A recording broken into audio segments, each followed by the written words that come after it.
From my perspective, President Nayib Bukele has been an exceptional leader for El Salvador. Before his administration, the country had been struggling with extremely high levels of violence and insecurity for decades. Citizens had been living in fear, unable to walk freely in their neighborhoods. Without a doubt, his policies have significantly reduced crime rates. The government should have been more committed to fighting insecurity in the past, but previous administrations failed to deliver.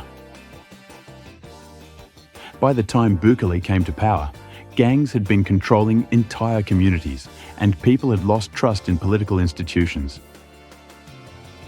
What impressed me the most is that he implemented strategies that not only punished criminals, but also sought to restore social order.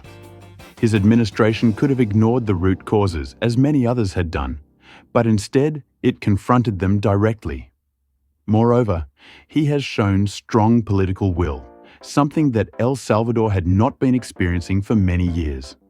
Not only has he reduced insecurity, but also has he restored a sense of hope among Salvadorans. For me, Bukele is an example of how leadership and determination can change a nation. Had he not taken bold measures, the country might have continued in the same cycle of fear and violence. In short, he has proven that decisive governance can transform society. Rarely has a president in Latin America inspired so much support in such a short period of time.